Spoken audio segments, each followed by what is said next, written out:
of my favorite Tiferet. I only have 10 of them, as you know. And the 11th, called Doth, is said to be invisible. It's also one of my favorites. So what we are speaking about tonight is Tiferet. Remember, we have in this course been going down the Tree of Life, starting with number 1 and working our way through in what in Kabbalah is often called the lightning flash. I don't know whether I've pointed out to you that in actuality this lightning flash is said to take place at once, and that you actually have the creation of the 10 emanations of the Most High taking place at once. But as I pointed out to those of you who were here Sunday morning, when I gave you an interpretation of Genesis number 2, next Sunday morning we're taking up number 3, and that'll be a real good hot one, or maybe a cold one. Dealing with Genesis 3 that starts the ideas of good and evil to show what was really meant by Kabbalah and how it has been misinterpreted. In any case, I did point out that there's quite a difference between creation and formation.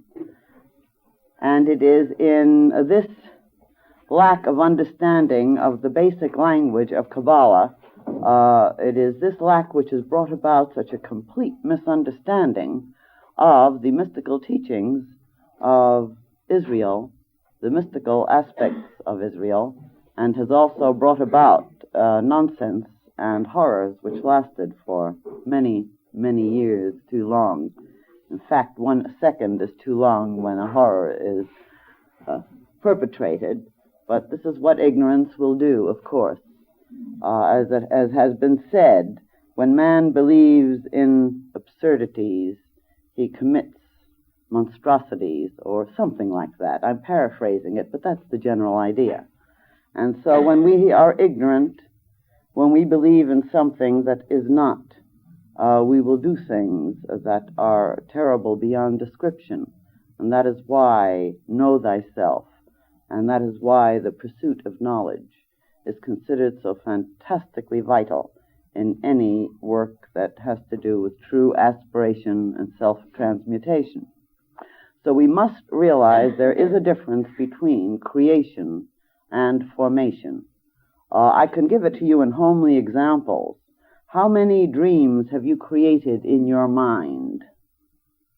You couldn't begin to count them. But how many of them have you formed? For instance, on a musical instrument, or on paper, or on a sewing machine, or with a stove, or with a hammer and tools. You see the difference? You can create something in your consciousness, but to form it, you have to take this creation and you have to organize it into a step-by-step something which becomes an experienceable aspect of your own consciousness.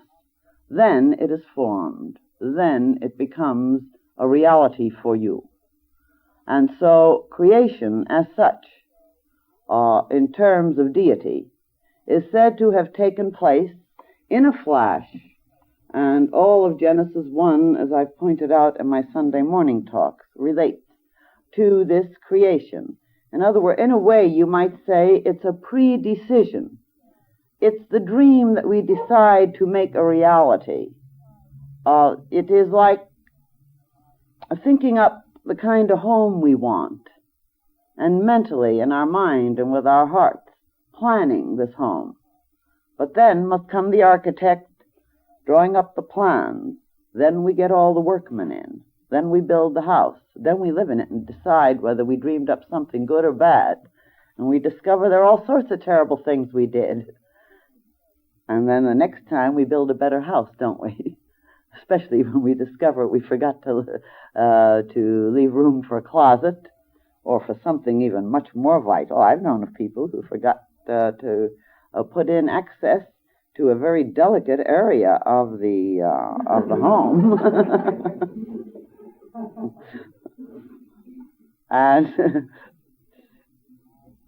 experience here was a very bitter teacher indeed.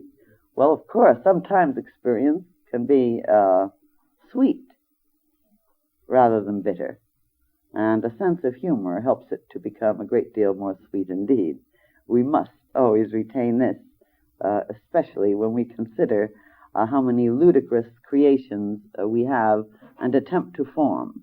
Now then, in relation to this Tiferet that we are going to consider tonight, attainment on the Qabalistic Tree of Life, remember, always and at no time varies from the idea that we must get to understand each of these 10 divine emanations as being actually 10 aspects of our own consciousness.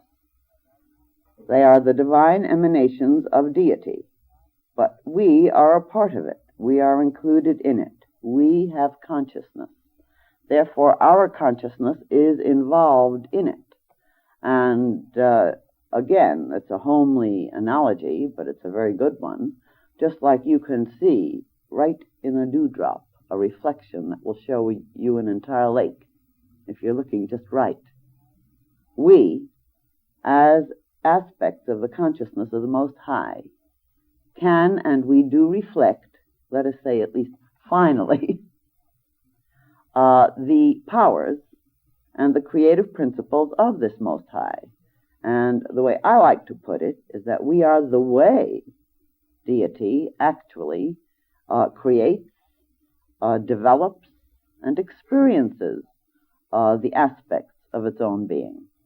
And that which seems like a mistake, that which seems like a horror, that which seems like devolution, these are merely the processes. And remember again Dr. Case's favorite statement, that while perfume is being made, what it smells like shouldn't and couldn't be described in polite society, not while you're going through the process. There are some terrible, terrible odors that are involved in the manufacturing. Yet the end result is very magnificent. It entices anything and everything that has a receptivity to the olfactory nerves.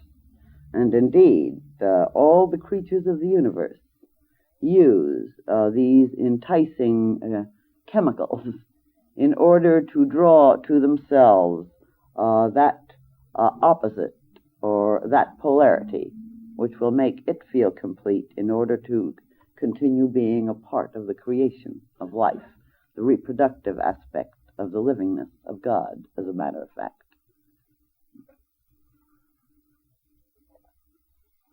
So here we have in Tiferet the middle point.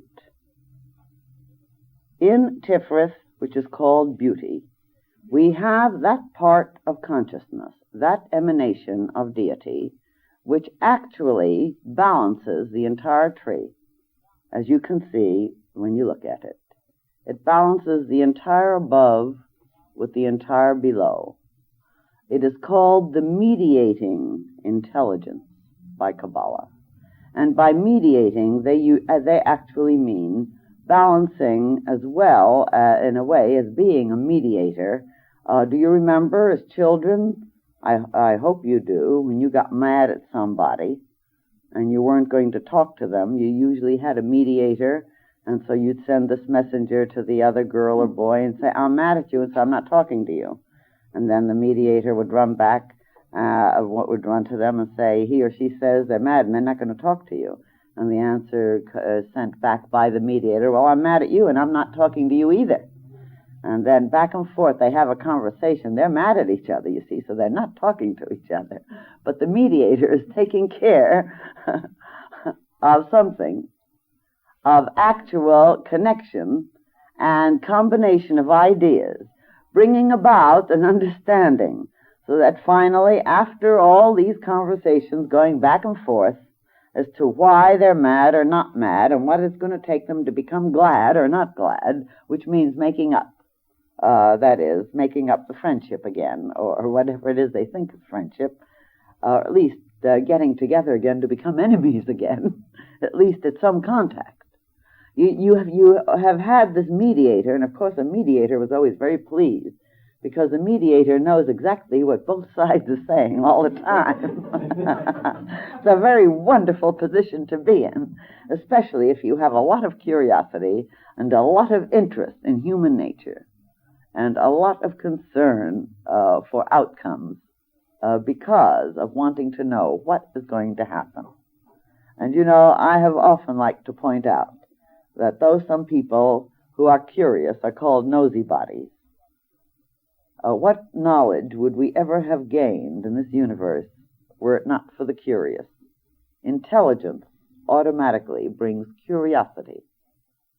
And curiosity really is an aspect of consciousness that wants to know everything, which means all sides of a subject. It wants to know everything about everything, and some will say, well, you're aiming too high. All right, so let's aim too high. At least that way we get to know something, even if it isn't everything at the moment. And in the central point on the Tree of Life, we do have that which is connected by paths to the above. As you can see, notice these paths. It has a connection with every single part of the above. It connects directly upward to Chether, the crown, the one, the indivisible. Ahaya is the divine name which we vibrate as a word of power to bring this consciousness more completely into our being. That's the white circle, the beginning of the whirlings on the Tree of Life. It connects upward directly through a path which is called the path of unity. And the high priestess is the tarot key involved in this path. And this high priestess, as you know, is also involved with universal memory. So that we have here many things that are being said. Universal memory?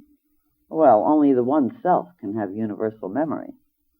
And the one self, the white circle, the beginning of the whirlings, actually has direct connection with this central point we're calling Tiferet at the moment, but we'll call it many other names.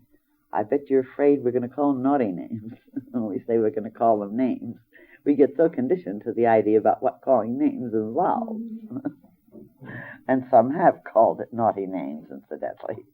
Nevertheless, this central point is directly connected by this channel of power, by the high priestess. You see it up here above you in tarot key number 2, the high priestess, where if you want to take a better look, which end is it? Over there. They did all sorts of things while I was in New Zealand, beautiful ones, so that my habit patterns have to be reconditioned so that I can look where they are now instead of where they used to be. Anyway, you see there a larger edition of the idea, and you see this rolled up scroll, this called Torah. And Torah comes directly from our Hebrew tradition, remember, from the esoteric Israel, which means law. And cosmic law is always involved with universal memory, always. As a matter of fact, it has to do with that which we might call karma. Our Eastern brethren would call it that. And you notice the shape of it, of this scroll, really has this whirling cycle that comes from the beginning of the whirlings of the one self. Now that is the path connecting. And this means there is a direct connection.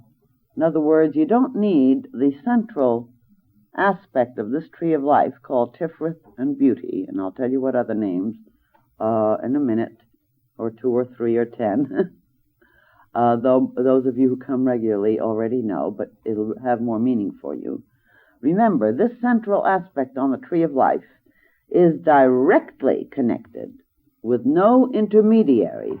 It's directly connected with the beginning of all things, with the first thing we can comprehend in consciousness, with that which starts the whole creation, whether it be the universe or any particular part of the universe, which we are.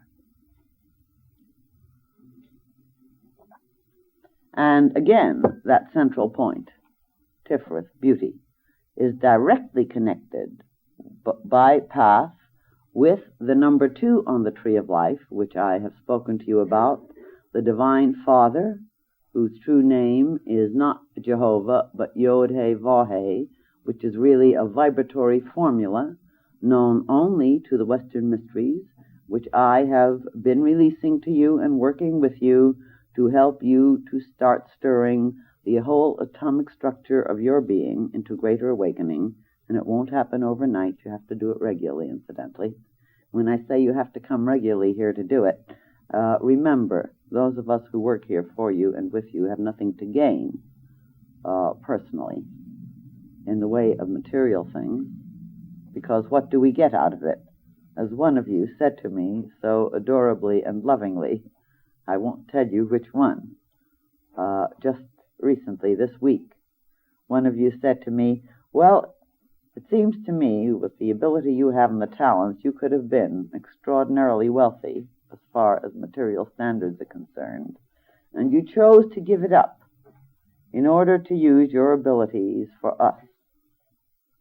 And therefore, I feel that I'd like to give you something nice to sort of show how I feel about your sacrifice.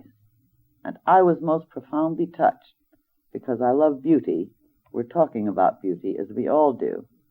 The truth, though, is that I have greater riches and greater beauty than anyone else on the face of the earth, except those who share the realization of who and what we are with me. These are as wealthy as I am. And this does not mean that we look down on material things. It means we appreciate them in a new and a different way. And this is something we have to know directly. But I was touched beyond description by this love and this awareness, because it is true. Before you can remotely really know God, your values certainly must change.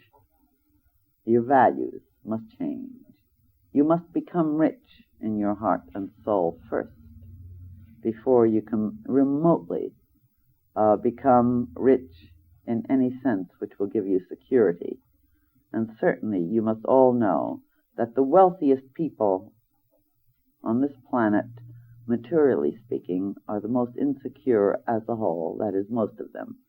They're so busy keeping their power and their wealth to keep up their standards of what is security for them, that they have lost the ability to enjoy, to be. A cloud, some people think it's ugly. Can you imagine that? The beauty of a cloud, of a sunrise, of a sunset. Beauty. Beauty is the name of this central theme we're talking about. How can they know beauty when they have to be protecting themselves from the vultures, unfortunately human vultures, that surround them, who have standards of wealth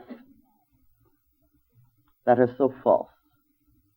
Certainly we all must have food, clothing, and shelter. Certainly we should all be comfortable to whatever degree we can take comfort. You know, some people, you give them comfort, and you know what will happen? They'll become parasites. They won't want to make their contribution to life because they haven't evolved to that point. And these people have to learn how to understand the differences, the balancing of these factors. We're all on such different levels of perception. I don't mean here in this temple. Here the division is not great. But consider the division between ourselves and the average thinking and feeling of humanity. And I think you'll see the difference. How at home are you with other people, really, who have values that are the usual values of the world now? You know, we play you a very dirty trick, those of us who entice and lure you into the spiritual disciplines in occultism. Because we don't tell you right at the beginning, and why should we?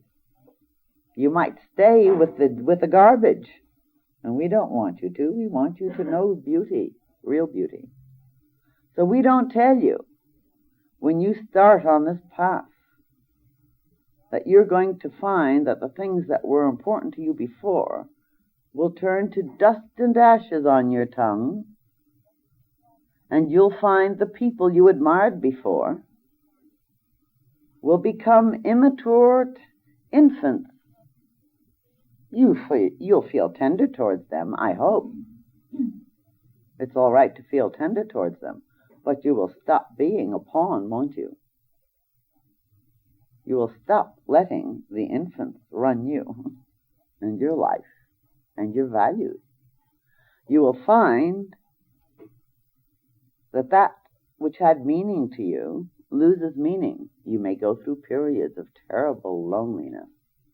You remember the cry of Jesus when he asked one of his disciples to watch with him for 1 hour? The loneliness when one doesn't know the same value, that is the loneliness for a time. But here, in this temple, I think you notice, we help to protect you against the loneliness to a very large degree, provided you're willing to participate in this protection. And let me tell you, it's taken quite a long time to find out just how to do it.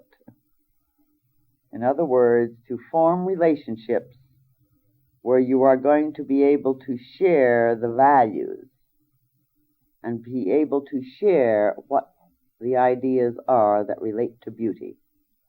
But do not be deluded. Those you admired once upon a time, you will not as you grow up spiritually.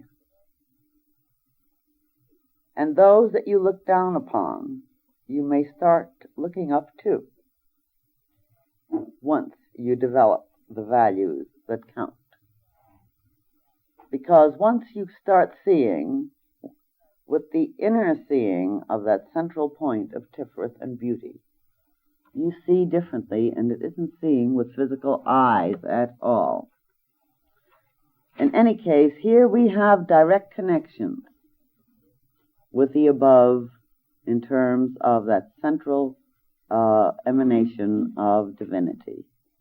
There is a direct connection or channel. I cannot talk to you about each of the tarot keys that are involved. I'd have to give you the course on the 32 paths of wisdom, and then I'd show you what these connections mean cosmically and personally, and how you can get control of them. The last time I did that was about 10 years ago. It was such a difficult one that I have very cleverly avoided it ever since. Not until someone gets me cornered will I probably give it again, which they will sooner or later, no doubt. Because it's a long class to bring in all these essences. It's really what you might call a complete spiritual, psychological, philosophical integration training. Not that you get the full training in the class, but you're given the principles. And of course you receive the awakenings, which we always do when we work here together. At any rate, the Tiferet point, as you can see, has a direct connection of its own, pathwise, right up to the cosmic masculine principle, which is the Father. It has a direct channel up to the cosmic feminine principle, that which we chant as Elohim, which is the vibratory power chant for the feminine principle of the formative power of life. And again, brings the entire inner being, the whole vibratory aspect of the very atomic structures of our inner self as well as ourselves, into a new relationship when we work with it together regularly in this group vehicle, as we do when we work together in temple, and even more intensely in chapter, which is a development from the work we do here. So we have that direct connection. So here, that central point, suppose somebody were fully conscious and aware at that central point. They would be consciously aware, say they developed the full awareness, because some have partial awarenesses, you see. Not some, all have partial awarenesses. But a full development of that central point would bring about an opening up. It's like opening a pipeline, being able to turn a faucet on and off, where you get a full flow. And they could turn the faucet on and off at the time needed, where they see themselves as being the aspect of the one, the white emanation, Chether, the indivisible, the beginning of the whirling. They could see themselves then turning on the channel that brings on in that pipeline. Like, you turn on a hot and cold water channel. Suppose you had all varying degrees marked off with their colors. Analogies are good. They give you an idea of what you can do with your consciousness.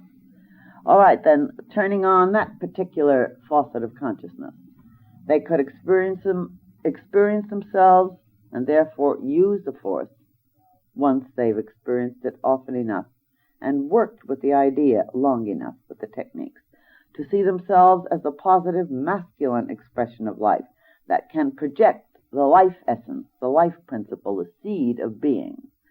Tuning into the feminine side through that channel then, the cosmic mother, the divine soul is involved there. The divine soul, the eternal virgin. Remember what Christ is said to have been born from?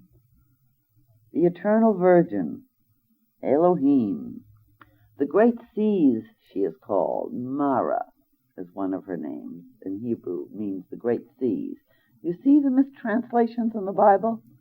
Coming from something thousands of years older than the translation, and yet real, and giving you a complete mystical training for your evolution, and a way and a means, with much else, if only we had a time, an opportunity to show it all to you. There you have that. Now this is central point. Notice the channels. I can't see it from here, but I know it inside out and upside down, because I have a tree similar to that right in front of my couch at home. And it's lived with me since 1943. I mean, I don't know whether I pick on it or it picks on me at this point. We've gotten so interwoven. Never have I got a moment when I sit in the place I sit in ordinarily, and I sit a lot, where this isn't taking place inside of me. Every in-between moment of any kind of other reading or thinking, it's there. The images are making an impact. And that when I sit and think about it, then I'm open to the receptivity more, because I have continued to permit these images to work in, with, for me. And I have cooperated for a lot of years, isn't it? Seems. But seems like yesterday. And remember, I'm only 22 now. Look how much I can still do. Isn't that wonderful? Then again, watch that central point. See, it has a direct connection to that which we considered when we were talking about mercy, the cosmic memory, also called love, benevolent. There is the direct channel right there to that one point. You go to the other, that's the blue circle, which is that emanation of deity. That is on the masculine side of the tree, but it's called mercy. And I know most of you still can't quite understand why is the masculine side of the tree called mercy and the feminine side of the tree called severity, and why is the exact emanation or severa called mercy. That relates to the name for the pillar and that part of deity. And on the other side you have the word Gebura, which really means severity, and it's also justice, and also means fear. Those are harsh terms. And of course, men who have ambivalence towards women, and they're about 99 9/10% of the men do. Isn't that sad? I hope you'll start falling in love with the feminine principle before you're through, dears. It's necessary, really it is. And vice versa with you girls. Both ways. I mean, it isn't one. The point is, you're wondering about it, but remember, I've told you I have finally agreed, God knows how. I think I got hypnotized by one of the archangels, and I'll have to have a word or two with him one of these days, into agreeing, because I have been fighting the idea of giving that type of class for a long time. It's going to be very difficult we're dealing with the most terrible, terrible traumas in the human heart and soul. When we deal with the responses of human consciousness to the polarities, to masculine, feminine, to sex, and to really come out and teach you the truth that relates to the spiritual teachings that have to do with marriage, with love, with polarity, with sex, to get you to understand the evolution of the division of the sexes. And so I am going to have to be dealing with the things that make you hate, that make you resentful, that make you resistful. If I'm left with two people at the end, this temple is going to be a miracle. So as I said, God knows. But for years and years, I have had people actually plead with me to give some such course, because I have had the rare privilege of having been trained completely, as far as one can be trained in this material universe, in the areas of understanding the idea of polarity, which involves, incidentally, good and evil, male, female, and I'm not saying female's evil, don't you? Don't you dare say that. You'll have me to fight with. I'm a good fighter. Not with my fists, though. But we will go into that aspect of it more deeply when immediately after this course, and actually this is preliminary to what will follow to that. That is, taking in those aspects. And I have agreed, because I have decided it is time to come out with a little truth. Those who can't take it will just have to be upset. And if you have enough aspiration, you'll get upset. And even your upset will be used to transmute. And the central point on this tree of life, you see, is part of what will give you the power to hold on and keep yourself balanced in order to transmute nonsense, false teachings, ugliness, luridness. Beauty is the opposite of ugliness, isn't it? That's obvious. Beauty balances all things. What is a more balancing factor, I ask you, than the ability to be able to balance yourself at a center, which means what? The ability to see and experience a unity. When you enjoy anything beautiful, what is happening to you? You are at one. You are in unity with some vibratory form or group of forms which brings you an exaltation, appreciation, ecstasy, or whatever degree of feeling you're capable of having at the moment or at an incarnational time, because we have cycles that are up and down, and this too has to do with that whole balancing point there. So, as I pointed out, from that central point, we have direct connections to all the above levels of the lightning flash, which, although in creation comes into being at once, like in the mind. Suppose all of a sudden, in your mind, you'd say, wouldn't it be wonderful to go on a picnic with my family? It's an instantaneous creation, right? But then you go to work and take the steps. There's the idea of deciding what you'll have to eat, wrapping it, where you'll go, going, then eating it, and experiencing the beauty around it. So that you see, creating in your consciousness is not the same. This is where our Eastern brethren have led us astray. Not knowingly. Each step is necessary in evolution. And I myself was quite entranced with the idea that the physical universe is an illusion, a delusion, and snare. And let's get the you-know-where out of it, except I didn't want to go to you-know-where.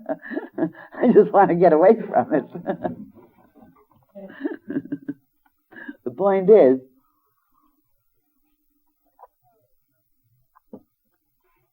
because some people are able to reach into a part of their nature where they can, at least at times, have an experience that shows them that the first and most extreme reality is the reality of that consciousness, which is forever from forever, because there's no beginning and end.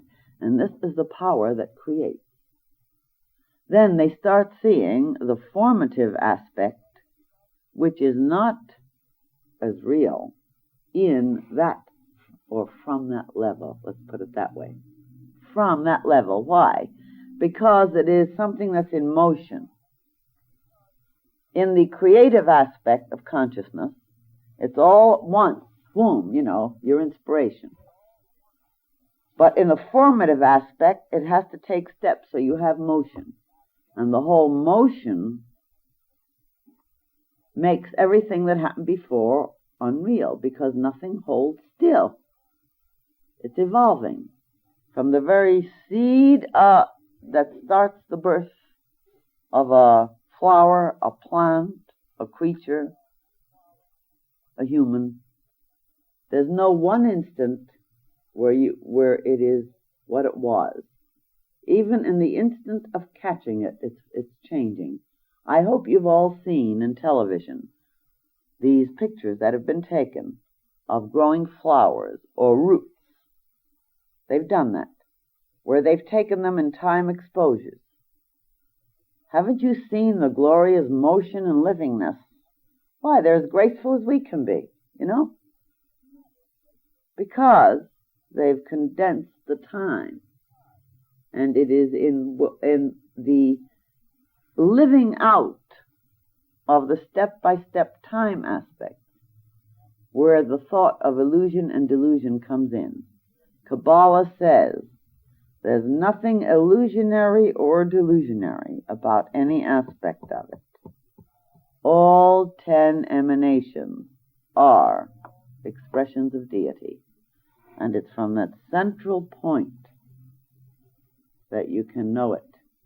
It's from that central point that you can become master of that part that's delusion. Now, from this, after tonight, you see, we're going to start taking up that lower point. And what is the lower point?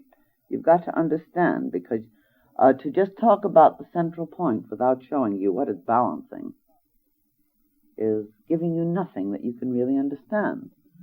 I've just shown you that that central point, or sephira, or emanation, or state of consciousness, is in direct contact with everything above, that is, with all the emanations of deity, which means all the vibratory levels of the creative aspect of the consciousness of deity. However, what about all those below? What about those below? Well, very briefly, even those who know it, incidentally, let me tell you something, you don't know it. Nobody knows it. You can have gone through Dr. Case's Tree of Life lessons and 32 Paths of Wisdom lessons 1,000 times, and you don't know it. He wrote these lessons from his own perceptions with the help of the boss. And in the very last year of his life, he said to me, Anne, the older I have become, the more I have realized it's impossible to know all of tarot or Kabbalah. You get to a certain area and level of knowing, and what happens? You have the next spiral circle. There's no such thing as knowing it. Those who say, I've taken a course on tarot, or I've taken a course on Kabbalah, or I've read a book on tarot or on Kabbalah, and therefore I know it. He said, alas for them. What infants they are. What infants they are.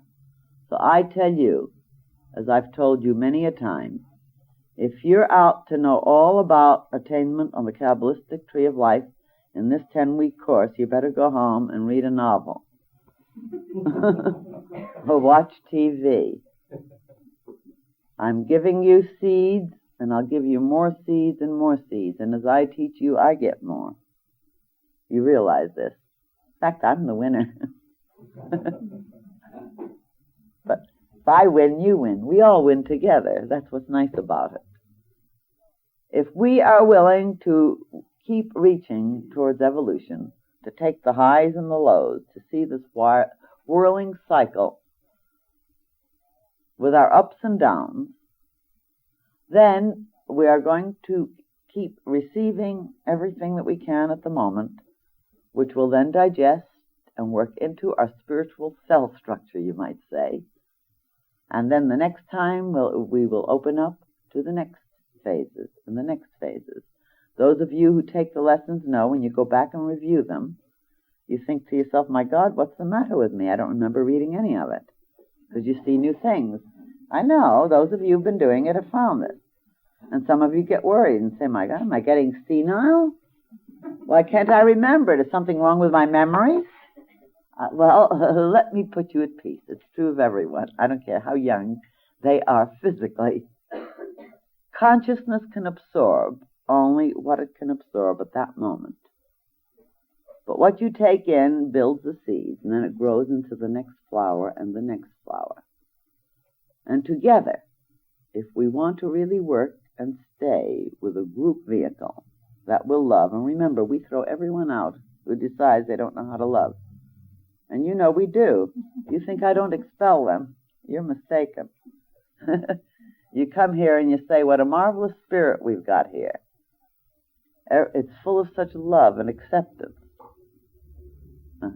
And they say yes. But you'd be surprised how many people I've had to regretfully and with great anguish of soul send away to make sure that this remains. Because, you know, you get invasions, there are infections of bacteria and viruses. They are not ready to grow through a group vehicle force. And the force we use here is so vital. Mind you, even before you get to our chapter, Esoteric Training, even before, because I've been releasing more than has ever been released before, and God knows how much more I will. Only God knows, I don't. Depends on what the inner intuition says, but always there's more behind that in the way of training. And together we can receive, and together we can learn how to express and hold these forces. In other words, it's the balancing factor that I'm just talking about that's central on that tree of life. It's the ability to reach above and keep control of the below. It's the ability then to cooperate. It's the balancing factor of beauty. Beauty. Is there anything more beautiful than loving? What can be more beautiful? And I don't mean just loving between male and female. Though if male and female can't love, they're going to have a very pale love for other things. Because of having that area locked away, that amount of energy. We need to be able or have the capacity to love in all areas. We also need to be able to say, you know what, where invasions and infections come in, sending blessings to their unevolved state, but knowing that certain beings are not part of what we are aspiring for and will tear down. This is the ability to know how to balance the above and the below. And again, then I say to you, the below, or at least I attempt to start giving you an inkling. That below is your personality. That central point with the Hesed and Gebura element, that triangle that immediately reflects the above triangle. This is like a reflection through a wide ocean or mirror of deity in itself, reflecting itself to itself and seeing itself as the next three Sephiroth, which the yellow one in the middle pillar, Tiferet, beauty, centers. But from that, then, depends the rest. And the rest of these emanations are what we normally call the personality. Now, most people are confused. They say, well, what is the spirit? What is the soul? What is the personality? What is the desire nature? What is the mental nature? In our Eastern philosophies, we read about the manas, or the mental bodies, and we read about the desire bodies, and we read about the astral bodies, and we read about the etheric bodies, and we get ourselves all fixed in one set of terminology, and then we go to another place, and they have them a little twisted, and so we get a little confused. What one person calls a soul, another person calls a spirit, one person calls a spirit, another person calls an angel. You know, if somebody dies, they can suddenly become angels just because they're dead. Different people, they just get themselves all mixed up in their terminologies. And that is why, in the Tarot Kabbalistic system, we have never been able to lose the purity of the training, because we've never permitted this kind of nonsense. We teach in the language of your own consciousness and symbolism, as you can see, which doesn't change for the inner selfhood. And even though we may change some of the symbols, we keep the same idea of symbol to keep with the period of the time. And therefore, when we teach you in terms of symbol and relationship of symbol, we keep you from getting caught up in all this confusion, which is inevitable when we change from terminology to terminology. What one person calls peace, another person who has other perception would call deadness. In other words, withdrawal from life.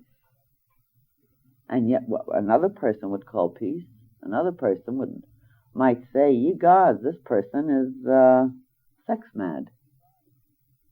You know, I've seen it happen. Just because they're free enough to just express demonstrative affection. It's misinterpreted by those who've been trained to think of life in one way. So we become a Tower of Babel and confusion. And the only way to do it is to decide on a set of symbols that are true to the evolutionary system and stick with them. Dr. Case always used to speak about the metaphysical tramps. You know, they go one place to get it, and if after a month or 6 months, some of them were very persevering and waited a year, they didn't get it, they went off to the next and the next. Well, they gained a lot of knowledge, and this is good. We all need knowledge. But they certainly didn't get illumination.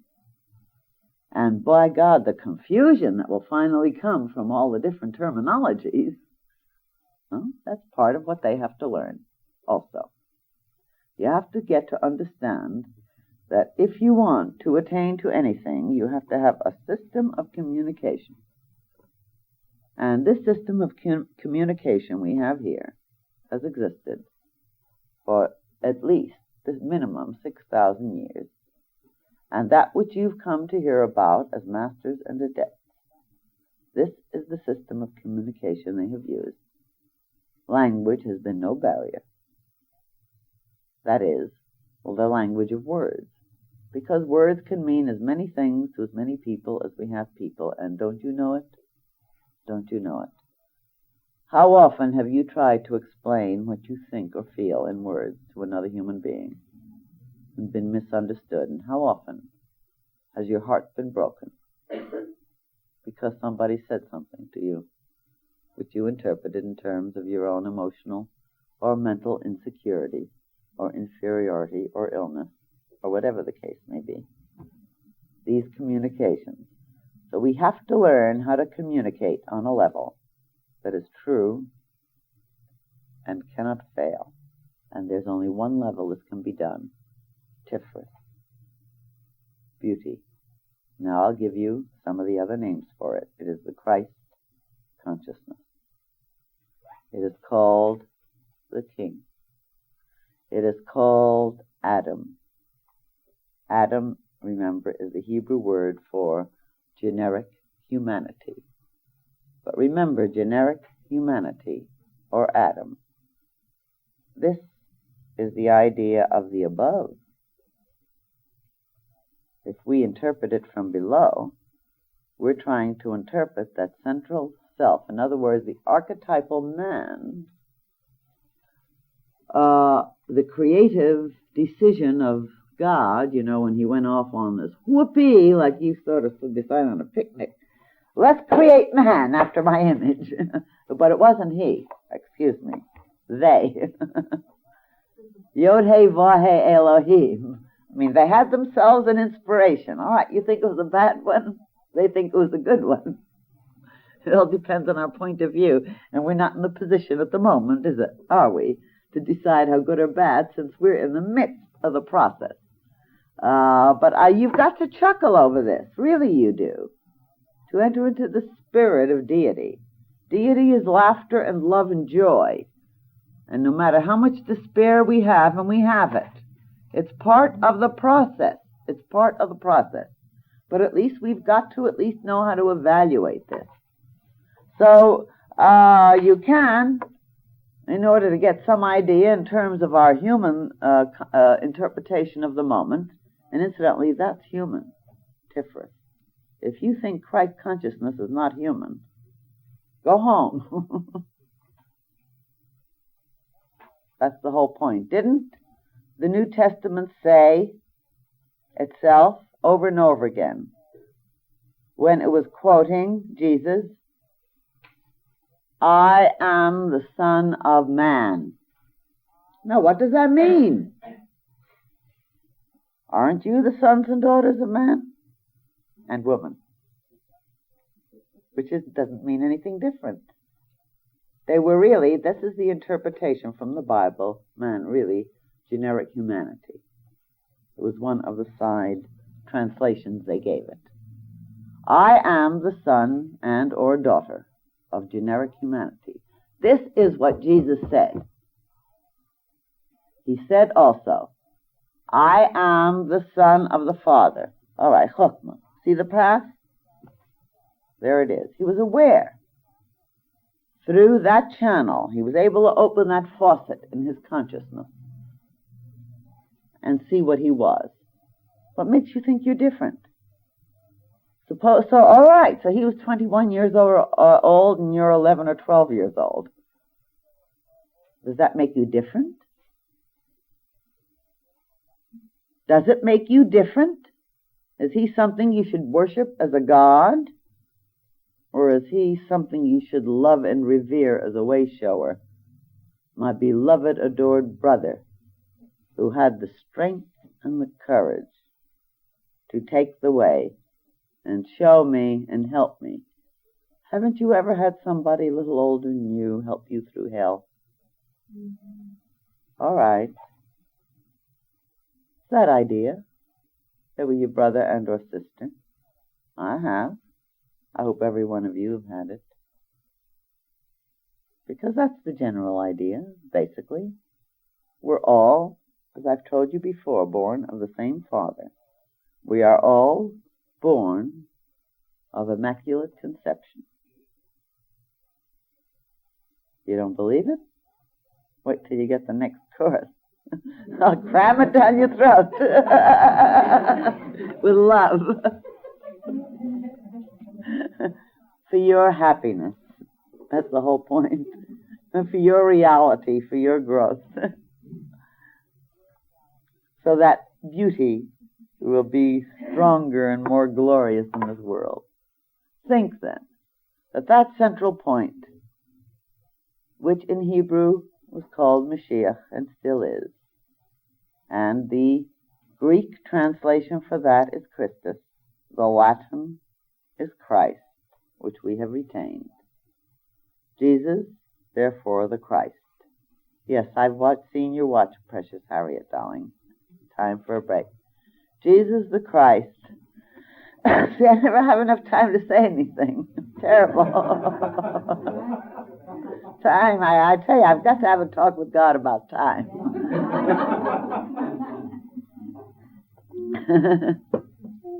Jesus, the Christ, means what, really and basically? It means that the child, the Redeemer, is Adam. That's a Hebrew word, incidentally, which means generic humanity, attained to kingship. You remember how they said, he thinks he's a king, attained to kingship. And what is the kingship? Over that personality below, which we're going to start talking about on the emanations, and every bit of it is divine, by the way. Don't you undertalk your personality or you're going to have trouble with me. Some people like to have trouble with me. I get a guilt complex if I bawl them out, and then I start petting them all harder because I'm afraid they get hurt. In any case, we're going to see what is really meant by the idea of king on Attainment on the Qabalistic Tree of Life. That is, which means, as you know, ruler. We're going to see what that central point involves.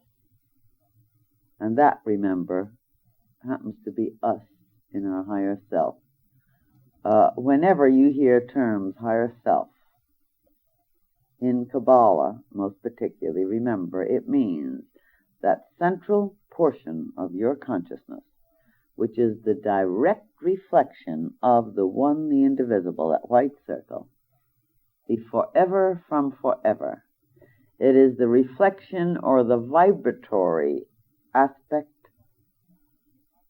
mirrored in order to experience itself in all these myriad individualistic ways. So your eternal individuality is in that point, that center.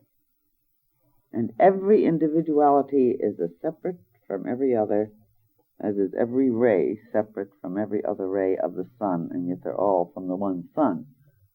And that is the sphere of the sun.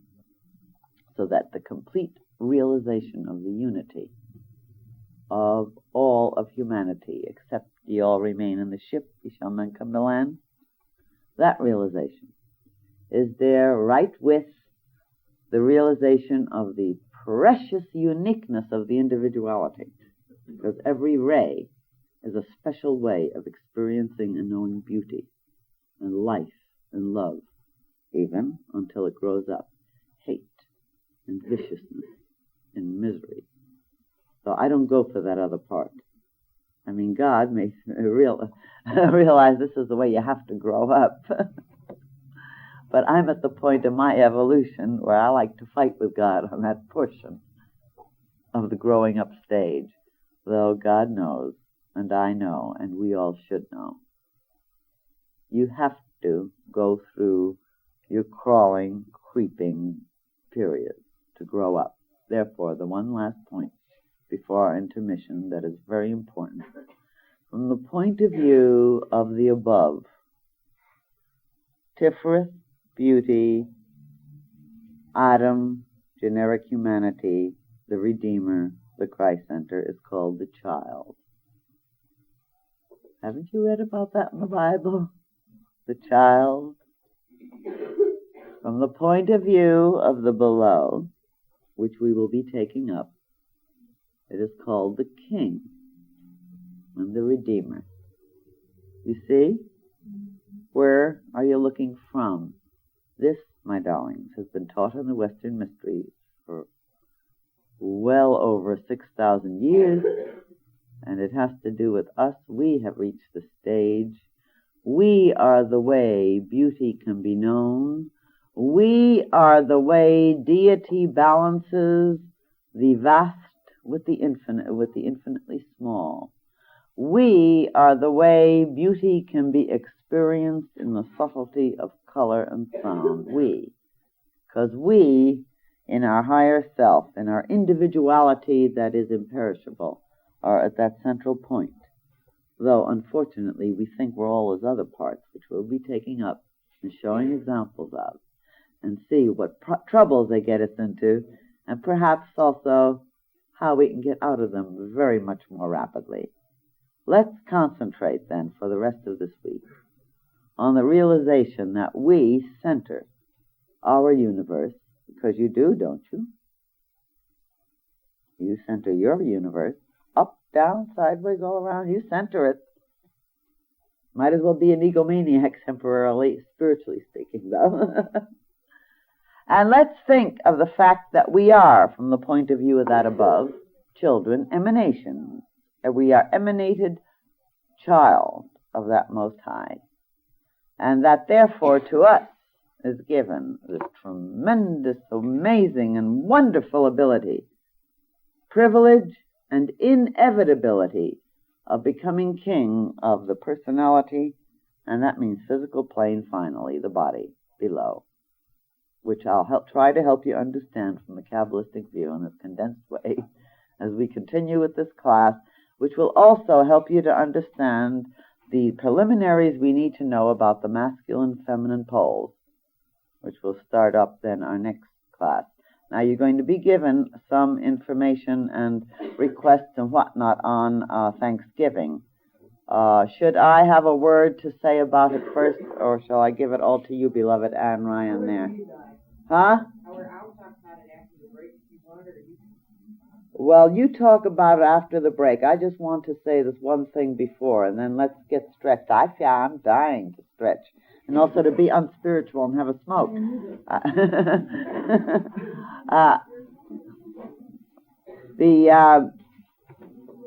We have decided that because there are some of us who have no families to go to for Thanksgiving, that would be very wrong indeed. It has been hurting me for many years as I've thought about it. In other words, my conscience has been bothering me. Let's just put it bluntly. There are some of us who have no families to go to for Thanksgiving, and here we have a whole country where families meet in order to give thanks to God for all the various things we should be grateful for.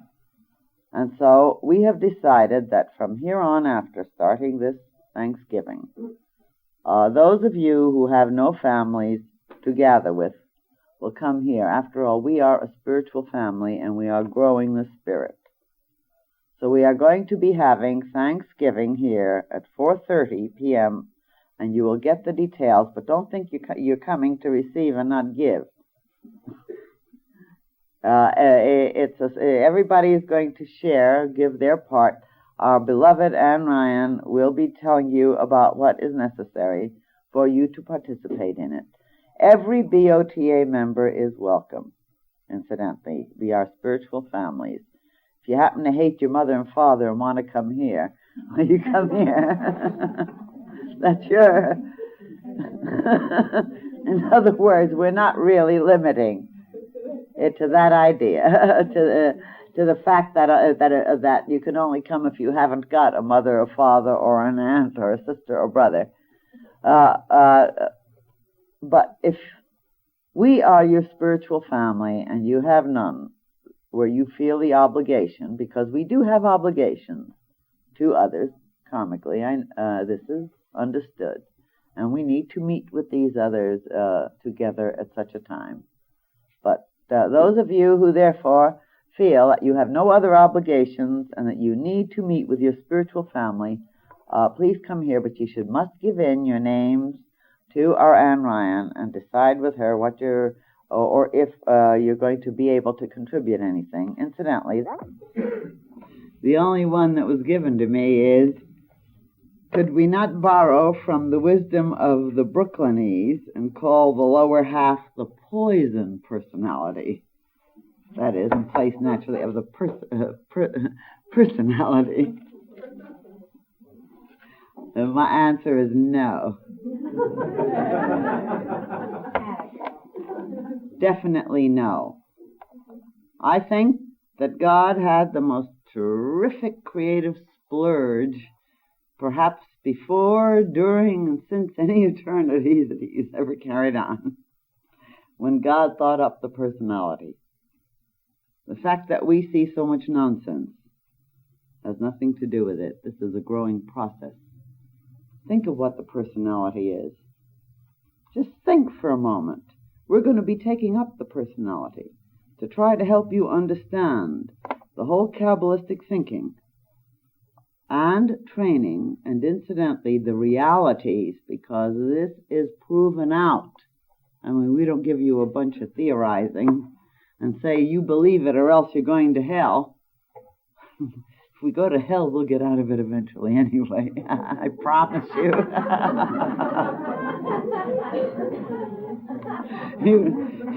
Even if I have to go down and pull each out all on my own, if I'm there, I hope you'll do the same for me.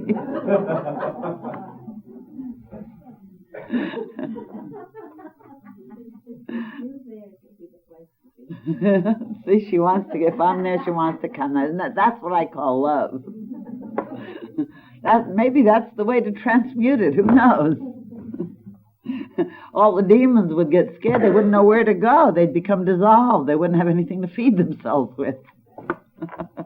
But aside from all this joking, truly, one of the greatest problems that we have, I think, in occultism is that because of the misinterpretations, the mistranslations of the true occult thinking and training, people have come to think of the personality as something poisonous, something to get away from, something low, something vile. And the result has been exactly what they think. In actuality, I think, and Kabbalah says, without any equivocation, that the personality is the instrument being built by deity, by the higher self, by your individuality, in and through which to express all the miracles and glories that it has. The whole idea of democracy is really based on this ideal. The whole idea of the preciousness of the individual is based on this idea. Think how utterly boring life would be if we all thought the same, felt the same, reacted the same. What would there be? Like having only one color. You wouldn't know colors, would you? Your pairs of opposites, my darlings. Your pairs of opposites are the very things that give excitement, awareness. The pairs of opposites evolve consciousness. If you have nothing against which to compare and work, and think, and grieve, and hope, and love, all of these things, you haven't got an interplay of those two sides of that tree in Kabbalah with which to bring consciousness, which is the middle pillar, into an active awareness and control of these opposites and the use of it. So no, personality is something we have to learn to treasure. It is true there are some personalities that are not very treasurable, and I would be less than honest if I didn't agree with you that there are times when I think some personalities belong somewhere else. I won't tell you where. Those are just unimportant moments. Let's not be goody-goodies, really, trying to hide our emotions and to think God is love and everything and everybody is lovely. God is love, or life could not be. But everybody is not lovely in terms of the present requirements. Just like everybody has a different level of expression at the moment. And it is up to us who aspire to help bring the beauty of this central essence of the tree, to help bring and to project, to charge the living essence of human consciousness with the love and understanding, just like a parent will accept and know that it is certainly a burden and a trial to take care of an infant in some of its needs. And nothing, though no one would call it aesthetic. Now, would we? but we love the infant. We know the infant is going to grow out of some of these needs. And because of this, we look to the future and we do what is necessary to help the infant grow into this next stage.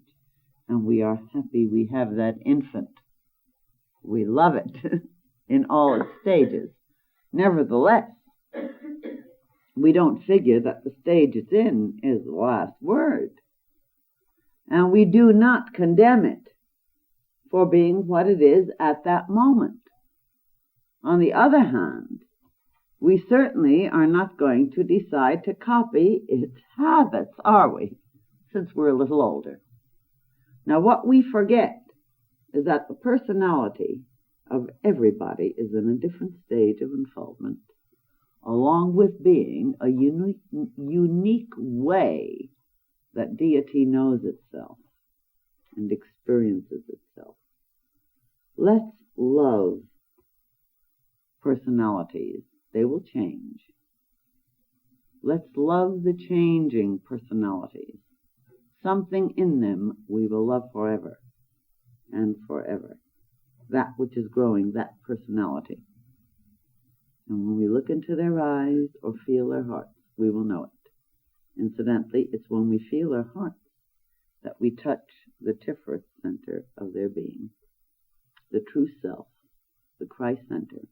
And remember this, that center is also involved with all the stories you have ever heard that has to do with crucifixion. Have you read about the crucifixion of Christ? You've read an incorrect story. Christ has been crucified. Christ is crucified. Let's change the words. Shall I give it to you in its original for a moment to help you see it? And then you will know. You will understand. It will start the transmutation of the confusions that are in your heart. Those of you who come from a Jewish tradition, cringe in your solar plexus. Why not? You carry a genetic heritage of people who have translated literally something that is the mystical wisdom of Israel. And you have had thousands of years of persecution. You have a right to cringe. You're very great souls that you're willing to start looking at a bigger picture. Those of you who've been conditioned in the dogmatic and exoteric Christian, so-called, let's say so-called Christian ideas, you know that you've been taught certain ideas that have put into your heart, even though something in you may say it's wrong, feelings and emotions. Haven't you read in the Bible, and the Jews said, kill him? Remember? This is all absolute and complete mistranslation, misinterpretation, taking truth and twisting it. And isn't this what our politicians do for power? Well, those of us who have the spiritual ability to rise to greater heights are not going to be taken in anymore. Those of us who carry the genetic strain of pain and agony because of the persecutions, because people have been conditioned into saying the Jews have killed the Lord. They've evolved to a point where they're willing to look further. Those of us who've been conditioned into saying, Jews, this has to do with that central point on the Tree of Life. Remember, it has to do with it. Those of us who've been conditioned to think and feel the Jews killed our Lord, the begotten Son of God, the only, incidentally, begotten Son of God, not just the begotten, the only. You may think you are not prejudiced, but what you've heard and what you felt as a child has had a definite impression in your heart. I feel your emotions. You're not happy at the moment. You want to go out of this temple inspired, and we'll try our best to do so. But I'm stirring your pains that are not yours personally alone, but that you have from your whole genetic background, that you have from the whole mass mind. I am stirring them, and those of you who can take it certainly will not be able to take the higher vital energies of the Western system. We have to throw out everything and be willing to open to truth, or we're not ready. We listen to political speeches that tell us Jews want to dominate everything, or we listen to speeches that tell us that Christians are forever unredeemable. We listen to these things, and because we read certain sections and we bring them, or we even mail them out, and we think we're being spiritual, we take whatever we've been conditioned to think and feel, or what somebody's talked us into, and we say we are spiritual, and we send it out. But my darling, not until you know what it means to be the crucified Christ do you know what was really taught. Not until you know the difference between what was said in the reports that are accurate in relation to the birth, the teachings, and the crucifixion of Jesus of Nazareth, and also, incidentally, the difference between the apostles. I'm not going to bring in Paul tonight, aren't you happy? But at least depend to some of the others. Not until you know the difference and know it in your heart are you going to know what the true mystical teachings have been. But know this. Christ is crucified every second of every day, of every week, of every month, of every year. It didn't happen 2,000 years ago.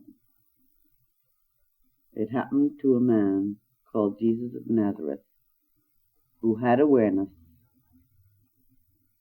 of who and what he was. It happens to every individual who has the same awareness and isn't dramatized in that way at the moment.